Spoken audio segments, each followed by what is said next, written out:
Башкирский историко-культурный центр в Туймазинском районе открылся 23 апреля 2021 года. Он расположился в ДК «Родина» в кабинете номер 11 по соседству с межпоселенческой клубной системой и городской библиотекой номер 3. 23 апреля началось с открытия бюста легендарного комдива 112-й башкирской кавдивизии героя Советского Союза Минигали Шеймуратова во дворе гимназии номер 1.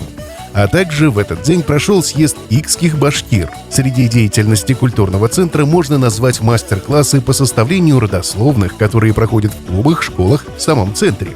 Очень часто после таких мастер-классов главный специалист центра проводит мастер-класс по стрельбе из традиционного башкирского лука. Кстати, деятельность Башкирского историко-культурного центра не ограничивается лишь Туймазинским районом.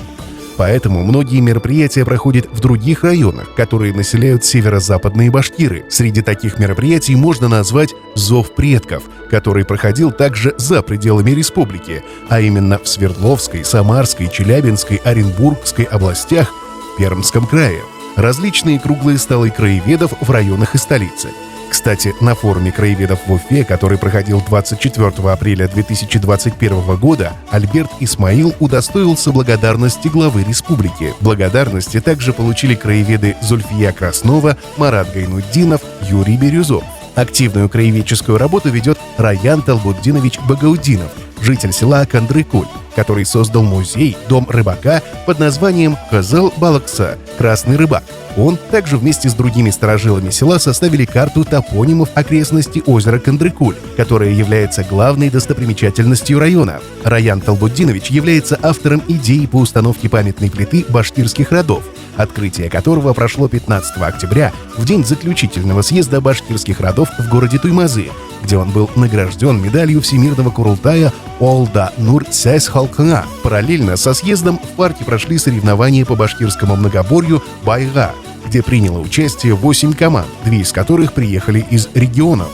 Это многоборье было восстановлено краеведами республики и активистами движения «Без Башкортлар» «Мы башкиры». С 2019 года в селе Япрык была установлена мемориальная доска герою Советского Союза Гани Галимову, а презентация книги о герое, написанной Махмутом Салимовым, прошла уже в историко-культурном центре. Также ведется работа по пополнению списка участников 112-й кавдивизии.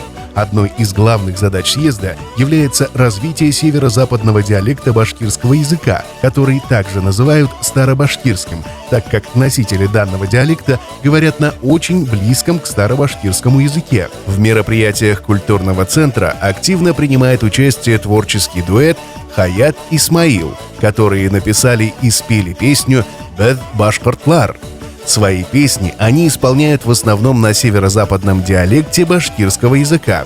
Они приняли участие на ежегодном фестивале «Сердце Евразии» в сентябре 2020 года.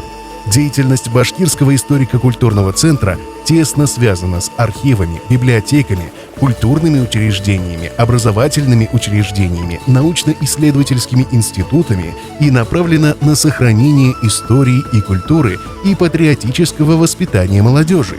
Добро пожаловать в наш историко-культурный центр!